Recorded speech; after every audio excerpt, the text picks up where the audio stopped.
बिस्मिल्लाहिर्रहमानिर्रहीम। अस्सलाम वालेकुम नादरीन, आप यूट्यूब चैनल देख रहे हैं। मैं इमरान खान हूँ। नादरीन, पाकिस्तान जो है और दीगर बहुत सारे मुल्क अब फंस गए इस मामले में कि उन्होंने डोनाल्ड ट्रंप के साथ मिलकर एक अमन मुआहदे पर दस्तखत किए, लेकिन इसराइल ने उस अमन मुआहदे की धज्जियाँ उड़ा दी। इस वक्त जो लेटेस्ट सूरत हाल है मेरे पास, वो आपके सामने मैं रख देता हूँ। और ये दुनिया भर के अखबारात में, मीडिया में छप चुकी है कि इसराइल की गजा पर वहशियाना बमबारी इस वक्त जारी है और इसराइल के वज़ीर आज़म नेतन्याहू ने इसका हुक्म दिया है और 46 बच्चों समेत 100 से ज़ायद फ़लस्तीनी अब तक शहीद हो चुके हैं। ये नाज़रीन खिलाफ वर्जी की गई है उस अमन मुआहदे की जिस पर पाकिस्तान ने भी दस्तखत किए, जिस पर दीगर मुसलमान ममालिक ने भी दस्तखत किए और जिसको ट्रंप अपनी बहुत बड़ी कामयाबी करार दे रहे थे। और जब ये दस्तखत हो रहे थे तो शहबाज शरीफ साहब ट्रंप के लिए तालियां पीट रहे थे और उनके लिए अमन के नोबेल इनाम का बार बार ऐलान कर रहे थे और ट्रंप को उन्होंने अपने माथे पे हाथ रखते हुए सैल्यूट भी किया शहबाज शरीफ ने। और बड़े गिरे हुए वज़ीर आज़म वो नज़र आए। पाकिस्तान की तारीख में कभी इस लो लेवल पे कोई वज़ीर आज़म नहीं गिरा जिस तरह से शहबाज शरीफ साहब मशहूर हुए पूरी दुनिया में शू शाइन बॉय के तौर पे, और दुनिया ने उनको ये नाम दिया कि जूते पॉलिश करने वाला लड़का। तो शहबाज शरीफ साहब ने जनाब वहाँ तो बड़े ताशे बजाए थे, लेकिन अब कोई सवाल करने के लिए तैयार नहीं है। कम अज़ कम 104 फ़लस्तीनी शहीद हो चुके हैं गजा की वजारत इत्तलात के मुताबिक, और ये देखें अब 250 से ज़्यादा ज़ख्मी है। एक बात आप ज़हन में रखें कि ये फ़लस्तीनी महफूज मकामात की तरफ चले जाते हैं जब भी कभी इसराइल बमबारी करता है, लेकिन ये जो अमन मुआहदा हुआ इसके बाद बड़ी तादाद में फ़लस्तीनी वापस अपने इलाकों में आए। जब वो अपने घरों में पहुंच गए तो उसके बाद उन्होंने अपनी आबादकारी शुरू की और उस वक्त इसराइल ने दोबारा उनके ऊपर हमला किया। उन्होंने अपने सारे यरगमाली छुड़वा लिए, उन्होंने अपने सारे कैदी ले लिए। मुझे अच्छी तरह याद है कि सहाफ़ी मेहदी हसन, जिन्होंने ख्वाजा आसिफ का तबला बजा के रख दिया था, वो सहाफ़ी मेहदी हसन ने ये बात की थी कि उन्हें इस बात का डर है कि जब भी इसराइल अपने कैदियों को वापस ले लेगा या जिस वक्त इसराइल अपने यरगमालियों को या जो लाशें हैं उनको वापस ले लेगा, तो फिर वो दोबारा गजा के ऊपर अटैक करेगा और फ़लस्तीनियों की नस्ल कुशी करेगा। ये उन्होंने कहा था और ये बात अब ऐसा लगता है कि साबित हो रही है। बड़े बड़े हुक्मरानों को वो बात समझ नहीं आई जो बात एक जर्नलिस्ट को समझ आवे। देखिए एक चीज़ और है, ये अपना इन्होंने मफाद देखा वक्ती तौर पे, छोटा मोटा फ़ायदा। डोनाल्ड ट्रंप को अमन के नोबेल इनाम के लिए नामजद करना पाकिस्तानी सियासतदानों की और एस्टेब्लिशमेंट की ये एक बहुत बड़ी गलती बनेगा। वजह क्या है, ये इनसे एक बहुत बड़ी, पंजाबी में कहते हैं, खच बच गई है। हुआ ये कि इन्होंने तो वक्ती फायदा लेने के लिए, ट्रंप को राजी रखने के लिए, अपने इक़्तिदार को तूल देने के लिए अमन के नोबेल इनाम के लिए उन्हें नामजद कर दिया। लेकिन अब ट्रंप जो जो करेगा, जब जब करेगा और जब जब कोई चीज़ उसकी सामने आएगी, और वो आती रहती हैं, अमेरिका है, अमेरिका के अंदर ताकत बहुत ज़्यादा है, फौज बहुत बड़ी है, तो छोटे मोटे पंगे तो वो करता ही रहता है। तो वो जब जब जो जो करेगा उसका रिएक्शन पाकिस्तान के अंदर फील्ड मार्शल और शहबाज शरीफ पे आएगा कि जनाब इन लोगों ने जाके मुलाकात की और उसके बाद अमन के नोबेल इनाम के लिए स्ट्रेट अवे नामजद कर दिया डोनाल्ड ट्रंप को, ये देखे बगैर कि इन्होंने फ्यूचर में करना क्या है। नाजरीन, अब ये तो मैंने आपको खबर बताई कि सूरत हाल क्या है। पाकिस्तान तहरीक इंसाफ का इसके ऊपर एक ताज़ा रद्दअमल आया कि पाकिस्तान तहरीक इंसाफ का इसराइल के गजा पर ताज़ा वहशियाना हमलों की शदीद तरीन मजम्मत। तहरीक इंसाफ गजा की मजलूम और महसूर आबादी पर इसराइली अफवाज के ताज़ा और वहशियाना फ़ज़ाई हमलों की शदीद तरीन अल्फाज में मजम्मत करती है, जिनमें दर्जनों मासूम फ़लस्तीनी शहीद और ज़ख्मी हुए हैं। ये हमले न सिर्फ इंसानी हकूक़ और बैनुल-अक़वामी क़वानीन की सरी खिलाफ वर्जी हैं, बल्कि ये हालिया जंगबंदी की खुली तौहीन और मशरिक़ वस्ता में अमन की हर कोशिश पर हमला है। तहरीक इंसाफ आलमी बरादरी, खसूसन अक़वाम मुत्तहिदा और OIC और मुस्लिम दुनिया से पुरजोर मुतालबा करती है कि वो इसराइल की बर्बरियत के खिलाफ फौरी, मौसर और इज्तमाही इक़दाम करें ताकि निहत्ते फ़लस्तीनी अवाम को मज़ीद कत्लो गारत, मुहासरे और तबाही से बचाया जा सके। पाकिस्तानी हुकूमत से इन्होंने कोई मुतालबा नहीं किया। पाकिस्तानी हुकूमत से भी मुतालबा करना चाहिए था ना कि आप ये इक़दाम उठाएँ, तो पाकिस्तानी हुकूमत ने तो कोई इक़दाम नहीं उठाए। अब गजा में पाकिस्तानी फ़ौज को भेजने का जो मामला है, देखिए एक चीज़ और इनके गले पड़ी हुई है, इनको ये असेसमेंट ही नहीं कर पाए।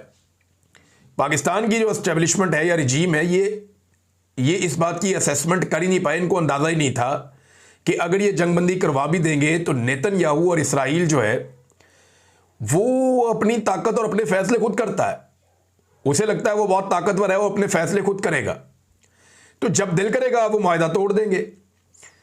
तो इनके दिमाग में ये बात पहले नहीं थी, ये धोखा खा गए। इन्हें लगा जी जंगबंदी ट्रंप ने करा दी, ट्रंप ने जो करवा दिया वो हो गई जंगबंदी, अब कोई बंदा नहीं मरेगा। वहां 100 शहीद कर दिए उन्होंने, 100 से ज्यादा। अब सवाल यह पैदा होता है कि जब ये अपनी फौजें वहां पे भिजवा देंगे तो इस बात की क्या गारंटी है कि इसराइल उस वक्त कोई अटैक नहीं करेगा या फलस्तीनियों को निशाना बनाना बंद कर देगा? इसकी तो कोई गारंटी नहीं है। और जो पाकिस्तानी फौजें वहां पे जाएंगी, क्या ये अपने साथ मिसाइल लेकर जाएंगे, आर्टिलरी लेकर जाएंगे? कुछ भी नहीं लेकर जाएंगे। इनके पास तो वो सिंपल वेपन होंगे जो नेटो इनको देगी या अमेरिका इनको देगा, कि इनके इस्तेमाल से या ये चीजें जो भी फराहम की जाएंगी उनके इस्तेमाल से इन्होंने हमास को गैर मुसल्लह करना है। और करना यह है कि इसराइली जो सरहदें हैं उनका तहफ़्फ़ुज़ करना, एक बफर जोन बनाना है बीच में, यानी इसराइल और गजा के बीच में एक ऐसा बफर जोन बनाना है जहां से फिर इसराइल को आइंदा कोई प्रॉब्लम ना हो, उनका मसला हमेशा के लिए हल हो जाए। तो एक्चुअली तो इन फौजों के जाने का मकसद बज़ाहिर ये दिखाई दे रहा है, ट्रंप भी यही कह रहा है, इसराइल भी यही कह रहा है, उनका मीडिया भी यही कह रहा है। अब यहां एक और चंद सवालात है जो सवालात उठाए हैं मुस्तफ़ा नवाज खोखर साहब ने, और ये भी बड़े अहम सवाल है। उन्होंने कहा जी आज नहीं तो कल गजा में मुज़ामती तहरीक शुरू होनी ही है, तो क्या हमारी अफवाज फिर गजा के लोगों के मद्दे मुकाबल खड़ी होंगी? सवाल है, क्योंकि देखें जब आप किसी को गुलामी में रखते हैं या कैद में रखते हैं तो वो मुज़ामत तो करता है। इंडिया की लगभग 10 लाख फौज है मकबूजा कश्मीर में, आज तक मुज़ामत ख़त्म नहीं हुई। लोग मुज़ामत करते हैं, बहुत बड़ी फौज के सामने भी मुज़ामत करते हैं। तो ये अगर 1 लाख फौज भी चली जाती है गाज़ा में, सारे मुल्कों की मिला के 1 लाख बंदा भी वहां अगर पहुंचा दिया जाए, अव्वल तो इतना हो नहीं सकता, लेकिन अगर पहुंच भी जाए तो क्या फ़लस्तीनियों की मुज़ामत ख़त्म हो जाएगी? ये तो ख़त्म नहीं होगी। ये सवाल उन्होंने उठाया। उन्होंने कहा जी क्या हमारी अफवाज फिर गजा के लोगों के मद्दे मुकाबल खड़ी होंगी? नंबर 2, क्या हमास गैर मुसल्लह होगी? ये भी एक इंपॉर्टेंट क्वेश्चन है। नंबर 3, अगर हमास गैर मुसल्लह होने पर मान भी जाती है लेकिन उनके कुछ धड़े इनकार कर देते हैं, तो क्या फिर हम उनसे लड़ेंगे? अहम सवाल है। क्या बॉर्डर मैनेजमेंट के लिए इसराइली नस्ल कुश फौज के साथ कोई इश्तराक और वर्किंग रिलेशनशिप कायम की जा सकती है? देखिए इसमें पाकिस्तानी फौजियों को तो वो नहीं डालेंगे मेरे ख्याल में। ये वाला जो सवाल है, एक बात तो ठीक है कि जब आप बफर जोन बनाएंगे, बीच में एक फ़ौज खड़ी होगी, तो इसराइल के साथ तो उनके ताल्लुकात फ़ौज के होंगे, उनके साथ उनको गुफ्तशनीद करनी पड़ेगी। लेकिन मेरे ख्याल में इस काम के लिए वो अपने बंदे रखेंगे।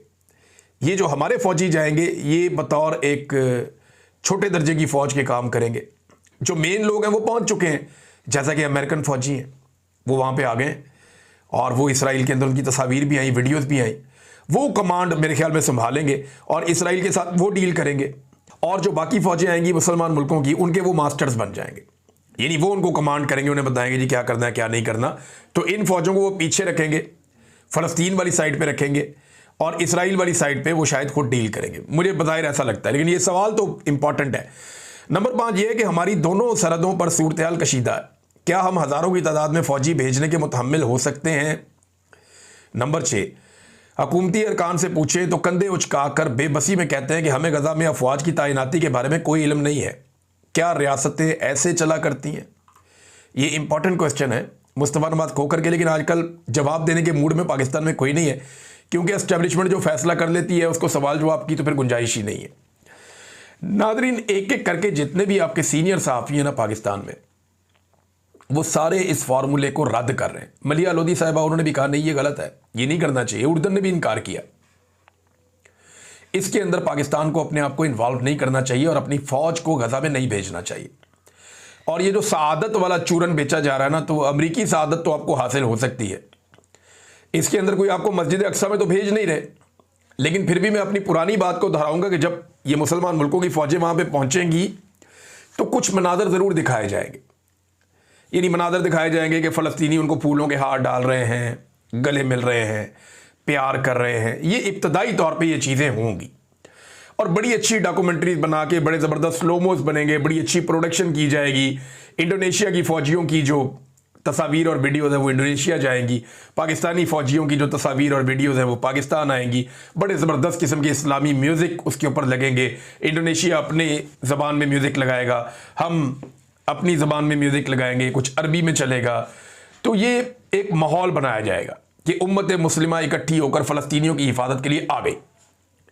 लेकिन एक्चुअली वो नहीं है, जो एक्चुअल है वो बाद में रिपोर्ट होगा, वो बैनुल अक़वामी मीडिया उसको रिपोर्ट करेगा और बाद में पता चलेगा कि फ़लस्तीनियों की जो तहरीक आज़ादी है उसको मुकम्मल तौर पे इसराइल तो कुचल नहीं सका, लेकिन मुसलमान मुल्कों की फ़ौज वहाँ पे जाती है और जाने के बाद उसको मुकम्मल तौर पे गैर मुसल्लह करके ख़त्म करने की कोशिश करती है। अब ये हो सकता है या नहीं हो सकता है, इसके बारे में कोई कुछ नहीं कहा। वसअतुल्लाह खान साहब ने भी कहा, उन्होंने कहा जी अगर इस अमन फोर्स का मकसद हमास को गैर मुसल्लह करना है, ये तो ट्रंप कह चुका पहले ही, तो ये फ़लस्तीनियों के साथ दुश्मनी होगी। ना कहने के हज़ार तरीके हैं, आप कर सकते हैं। मेरे ख्याल में ये दलदल है। हैरत की बात यह है कि इसराइल भी इस अमन फोर्स पे राज़ी है, पता नहीं इसमें इसकी क्या चाल है। ये जनाब वसअतुल्लाह खान साहब ने भी कहा।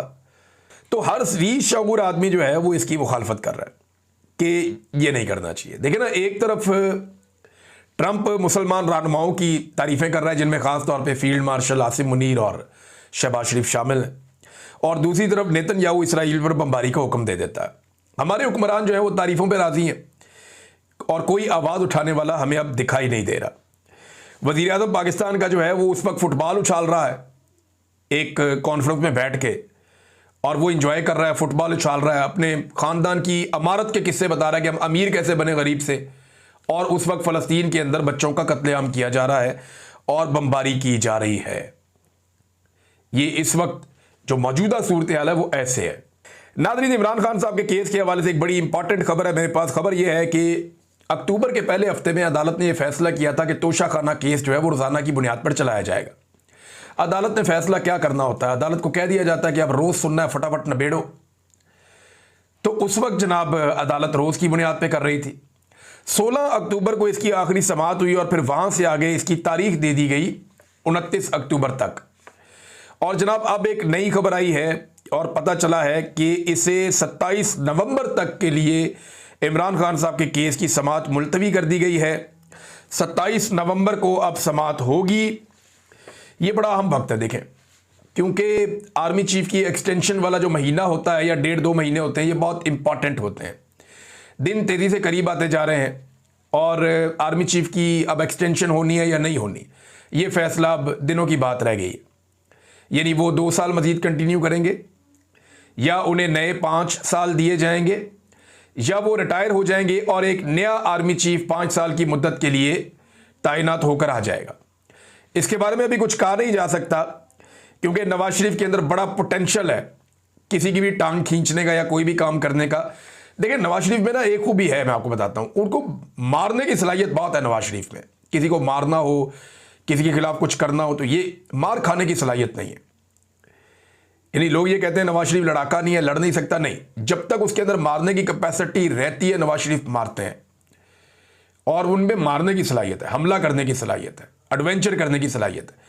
लेकिन मियाँ नवाज शरीफ में मार खाने की हिम्मत नहीं है।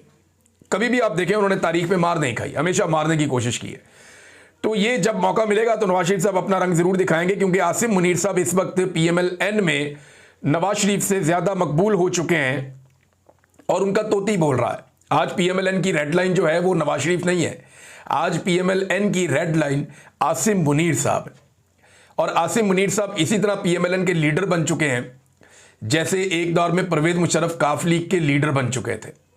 ये बदकिस्मती होती है पॉलिटिकल पार्टीज में, लेकिन ऐसा लगता है कि मुस्लिम लीगियों की किस्मत में यही है, कभी एक डिक्टेटर, कभी दूसरा डिक्टेटर, कभी तीसरा डिक्टेटर।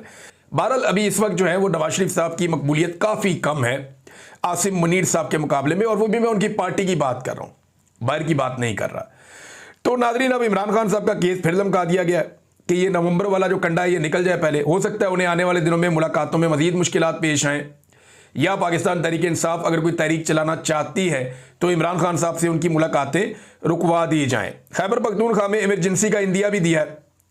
बैरिस्टर अकील ने यह बात की है, ये हुकूमती रुकन है, इस वक्त हुकूमत के बहुत करीबी हैं, और इन्होंने ये कहा कि जी हो सकता है कि हम एक एमरजेंसी हमें लगानी पड़ जाए। बल्कि कुछ लोग आफ्ताब शेरपाव का नाम भी दे रहे हैं कि आफ्ताब शेरपाव को शायद बना दिया जाए खैबर पख्तूनख्वा में गवर्नर, कुंडी को हटा के, और वो जो आफ्ताब शेरपाव है उससे फिर अपनी मर्जी का काम ले लिया जाए, क्योंकि उन लोगों के एस्टेब्लिशमेंट के साथ अच्छे ताल्लुकात हैं शेरपाव वालों के। तो ये भी अब कहानियां आ रही हैं कि खैबर पख्तूनख्वा में इमरजेंसी लगाई जा सकती है। देखिए, ऑपरेशन की सूरत हाल तो बनाई जा रही है। ख्वाजा आसिफ साहब ने जो धमकी लगाई है अफगानिस्तान के साथ, जो उन्होंने अब जबान इस्तेमाल की है वज़ीर दिफा ने, पाकिस्तान एक बड़ा मुल्क है, एक एटमी मुल्क है। एटमी मुल्क का वज़ीर दिफा जब बोलता है तो बड़ा मोहतात बोलता है। छोटे छोटे मुल्कों के वज़ीर दिफा भी एहतियात से काम लेते हैं, लेकिन ख्वाजा आसिफ साहब ने जिस तरह बात की है उससे उनकी फ्रस्ट्रेशन दिखाई दे रही। उन्होंने काफ़ी ज़्यादा तालिबान के ऊपर रगड़ा दिया, और साथ उन्होंने ये कहा कि अफगान हुकाम के जहरीले बयानात ये जाहिर करते हैं कि तालिबान हुकूमत में इंतशार और धोखाधही बतदरीज मौजूद है। तालिबान रजीम को ख़त्म करने या उन्हें गारों में छुपने पर मजबूर करने के लिए अपनी पूरी ताकत इस्तेमाल करने की हरगिज़ ज़रूरत नहीं है। अलबत्ता तालिबान रजीम की अगर ख्वाहिश हो तो तोरा बोरा में माजी की शिकस्त के मनाजिर, जहां वो दुम दबाकर भागे थे, दोबारा देखना यकीनन अक़वाम आलम के लिए एक नया दिलचस्प मंजर होगा। इस तरह की ज़ुबान एक वज़ीर दिफा इस्तेमाल कर रहे हैं। इससे तो फायर फाइटिंग नहीं होगी, इससे तो जो है फ्यूलिंग होगी, आग मज़ीद भड़केगी। तालिबान रजीम सिर्फ अपनी काबज़ हुक्मरानी बरकरार रखने और जंगी मईशत को बचाने के लिए अफगानिस्तान को एक तनाज़े में धकेल रही है। अपनी कमज़ोरी और जंग के दावों की खोखली हकीकत को बखूबी जानने के बावजूद वो तिबले जंग बजाकर बज़ाहिर अफ़गान अवाम में अपनी बिगड़ती हुई साख बचाने की नाकाम कोशिश कर रहे हैं। अगर वो दोबारा अफ़गानिस्तान और अफ़गानिस्तान के अवाम को तबाह करने पर मुसर हैं तो फिर जो भी होना है वो हो जाए। फिर वो ये कहते हैं कि जहाँ तक ग्रेवयार्ड ऑफ एम्पायर्स के बयानिए का ताल्लुक है कि अफ़गानिस्तान जो है वो रियासतों का कब्रिस्तान है। पाकिस्तान इसको हरगिज़ एम्पायर नहीं कहता, लेकिन अफ़गानिस्तान तालिबान की वजह से अपने ही लोगों के लिए कब्रिस्तान से कम नहीं है। ये कभी सल्तनतों का कब्रिस्तान तो नहीं रहा, अलबत्ता हमेशा बड़ी ताकतों के खेल का मैदान ज़रूर रहा है कि उन्होंने यहाँ पे आके जंगें खेली हैं।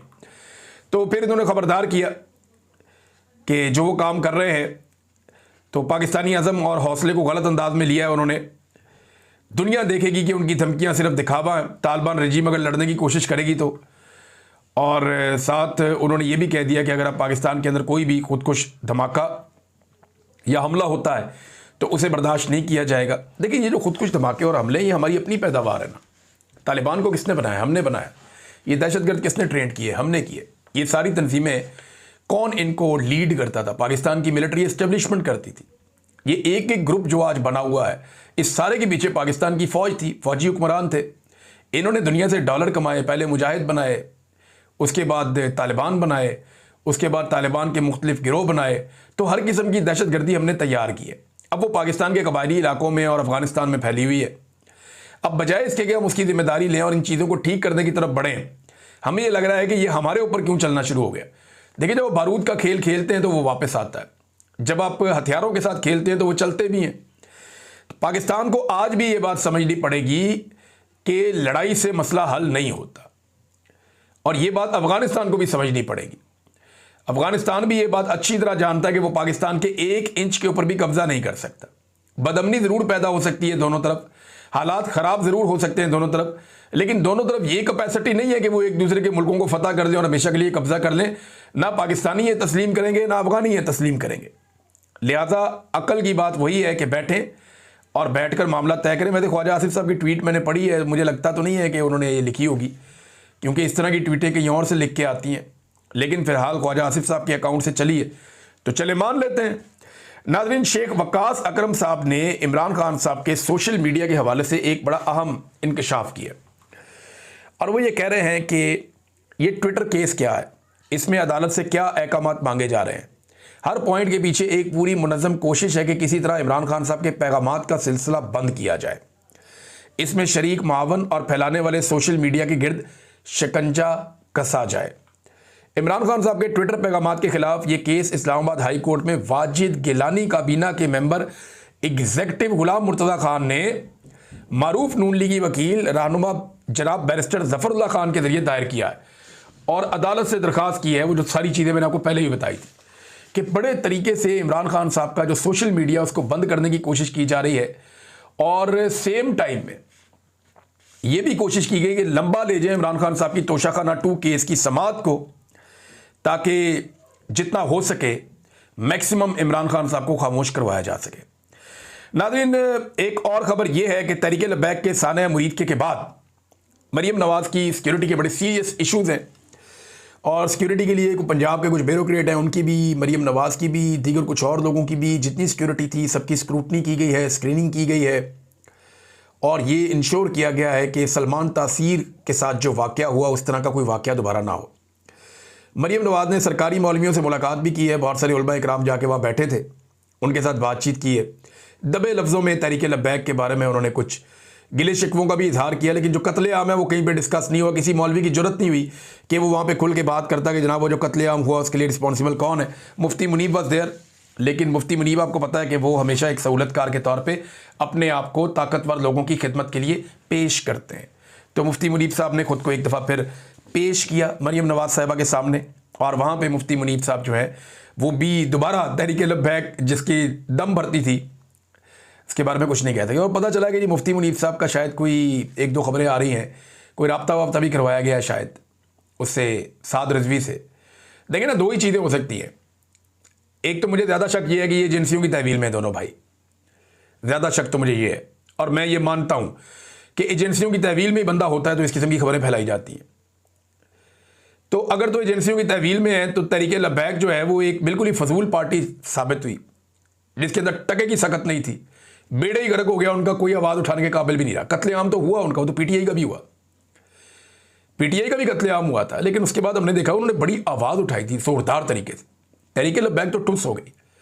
दूसरा, अगर ये बाकी सारे लोग ठीक बात कर रहे हैं कि रिजवी बरादरान भाग गए हैं, तो भाई अगर वो भाग गए हैं तो ये तो फिर डूब मरने का मुकाम है कि वहां कारकुनों की लाशें छोड़ के भाग गए। अगर तो भागे हैं तो फिर तो डूब मरने का मुकाम है ना कि जनाब आम आदमी वहां मर रहा है, आप लाशें छोड़ के भाग गए।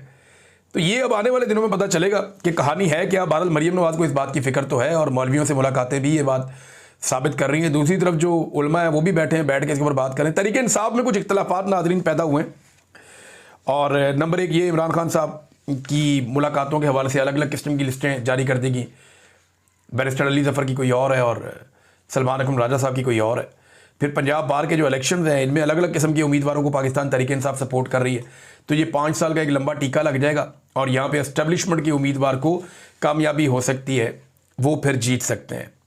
हादी अली चट्ठा साहब को अदालत से गिरफ्तार कर लिया गया, वो अदालत में मौजूद थे और जो अभी चीज़ समझ आई वो ये है कि थोड़ा सा लेट हो गए तो उन्होंने जाके जज को कहा मैं आ गया हूँ, लेकिन जज ने कहा जी मैं तो इसके वारंट जारी कर रहा हूँ। और जब वारंट जारी किए जाते हैं जब बंदा ना आए, वो बंदा अदालत में पहुंच गया तो यहाँ पे जज कभी वारंट जारी नहीं करता। लेकिन ना सिर्फ वहाँ पे उनके वारंट जारी कर दिए बल्कि हादी अली चट्ठा को जो ईमान मज़ारी के शौहर है उन्हें गिरफ्तार कर लिया गया। अंदाज़ा करें आप। और ये वो आदमी है जो बहुत सारे गरीबों और कमज़ोरों के केसेस मुफ्त में भी लड़ता है। तो बड़ा अनफॉर्चुनेट है जनाब ये सूरत हाल भी। तो हादी अली चट्ठा साहब को गिरफ्तार कर लिया गया। ये है पाकिस्तान में law and order, rule of law, अदालतों का इंसाफ। अब तक इतनी अपना ख्याल रखिएगा, अपने चैनल का भी। अल्लाह हाफ़िज़।